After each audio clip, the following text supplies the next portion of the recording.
Assalamualaikum warahmatullahi wabarakatuh. Nama saya Tessa Novitasari, nomor BP 17 10 11 55 11 0136. Berdasarkan tugas yang Ibu berikan, kali ini saya akan menjelaskan tentang rasio profitabilitas. Di mana rasio profitabilitas itu sendiri adalah rasio atau perbandingan yang digunakan untuk mengukur kemampuan perusahaan dalam memperoleh laba perusahaan tersebut. Menurut beberapa ahli tentang rasio profitabilitas, yaitu yang pertama menurut Sunanda. Menurut Sunanda berpendapat bahwa profitabilitas adalah perbandingan untuk mengukur kemampuan perusahaan dalam mendapatkan keuntungan dengan memanfaatkan sumber daya yang dimiliki perusahaan seperti aktiva, modal, atau penjualan perusahaan. Yang kedua, menurut Kasmir berpendapat bahwa rasio tersebut dapat memberikan ukuran tingkat efektivitas manajemen perusahaan yang dapat ditunjukkan dari laba yang diperoleh dari penjualan atau dari pendapatan investasi.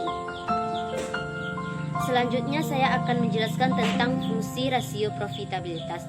Yang pertama, diperlukan untuk mencatat transaksi keuangan yang biasa dinilai oleh investor dan kreditur untuk menilai jumlah laba investasi yang akan diperoleh.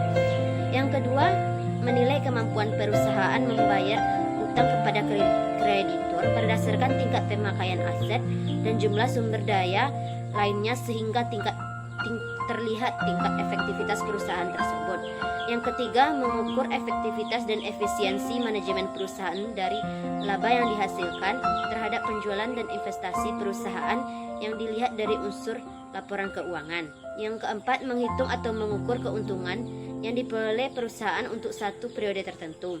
Yang kelima, menilai posisi laba keuangan perusahaan di tahun sebelumnya dan di tahun saat ini. Yang keenam, menghitung pertumbuhan laba dari waktu ke waktu. Yang ketujuh, menilai jumlah dari laba bersih sesudah pajak dengan modal. Selanjutnya yaitu jenis-jenis rasio profitabilitas. Menurut Kasmir, jenis-jenis profitabilitas terdiri dari yang pertama yaitu margin laba atas penjualan, profit margin on sale.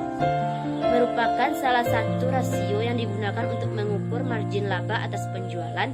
Ada dua rumus, yang pertama yaitu margin laba kotor dan margin laba bersih. Sedangkan margin laba kotor mempunyai rumus profit margin sama dengan penjualan bersih dikurang harga pokok produksi dibagi penjualan. Sedangkan margin laba bersih dengan rumus net profit margin sama dengan earning after interest and tax dibagi penjualan. Margin laba bersih merupakan yang menjadi ukuran keuntungan. Rasio ini menunjukkan pendapatan bersih perusahaan atas penjualan. Yang kedua yaitu hasil pengembalian aset atau return on asset. Merupakan rasio untuk menilai persentase keuntungan atau laba yang diperoleh perusahaan terkait sumber daya atau total aset. Rasio yang digunakan yaitu dengan rumus return on asset sama dengan earning after interest and tax dibagi total aset. Yang ketiga yaitu hasil pembagian ekuitas, return on equity, merupakan rasio untuk mengukur laba bersih sesudah pajak dengan modal sendiri. Rasio ini menunjukkan efisiensi penggunaan modal sendiri. Semakin tinggi rasio ini, semakin baik. Artinya posisi pemilik perusahaan semakin kuat. Demikian pula sebaliknya. Rasio ini memiliki rumus return on equity sama dengan earning after interest and tax dibagi equity. Yang keempat adalah laba per lembar saham biasa, earning per share of common stock, merupakan rasio untuk mengukur keberhasilan manajemen sendiri.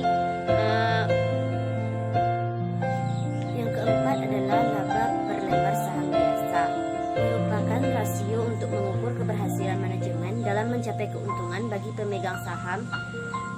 Bila rasio ini rendah, berarti manajemen belum berhasil untuk memuaskan pemegang saham dan sebaliknya. Rumus rasio ini yaitu laba per lembar saham biasa sama dengan dikurang dividen saham dibagi saham biasa yang beredar. Selanjutnya saya akan memberikan dua buah contoh laporan keuangan perusahaan yang mengalami laba dan rugi. Salah satunya yaitu perusahaan Bank Rakyat Indonesia (TBK) yang mengalami laba pada tahun 2019. Perusahaan yang mengalami rugi yaitu perusahaan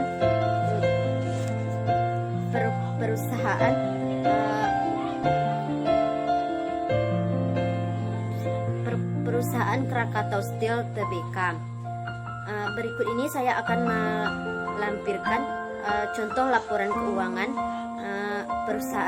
dua perusahaan tersebut, dan begitu juga analisis rasio profitabilitasnya. Ini adalah contoh laporan keuangannya. Yang pertama yaitu PT Rakyat Indonesia Persero (TBK).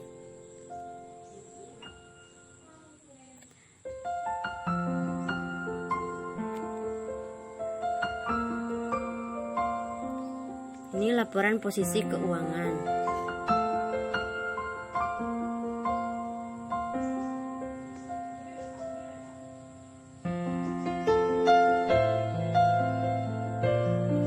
Laporan laba rugi dan penghasilan komprehensif lainnya.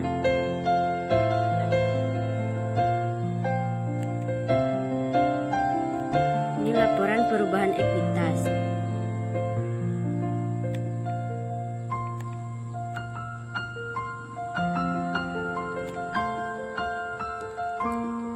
Ini laporan arus kasnya.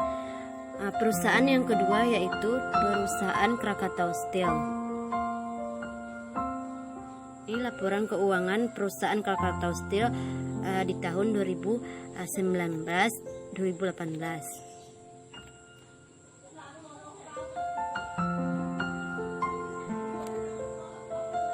Ini laporan posisi keuangan pada tahun 2019 dan tahun 2018.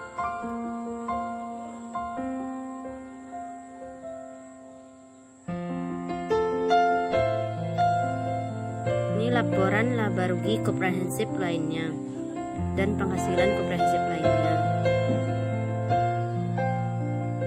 Selanjutnya laporan perubahan ekuitas.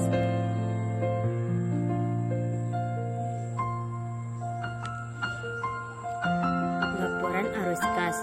Selanjutnya saya akan memberikan atau menganalisis laporan keuangan dua perusahaan ini dengan rasio profitabilitas. Rasio profitabilitas terhadap kedua perusahaan ini adalah sebagai berikut.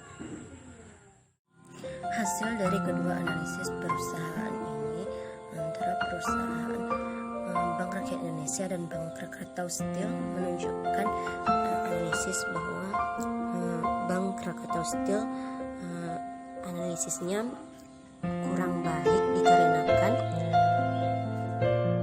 analisis rasio pada perusahaan PT Krakatau Steel menunjukkan perusahaan tersebut berada di bawah rata-rata industri rasio. Ini menyebabkan kemungkinan harga-harga barang perusahaan relatif rendah atau biaya-biaya yang relatif tinggi. Dari semua analisis yang analisis rasio yang telah saya kerjakan, dapat disimpulkan bahwa perusahaan Krakatau Steel berada di bawah rata-rata industri. Berbanding terbalik dengan perusahaan PT Bank Rakyat Indonesia. Bank ini analisis rasio profitabilitasnya berjalan baik karena berada di atas rata-rata industri. Ini menyebabkan karena perusahaan kemampuan manajemen dalam menggunakan modal sendiri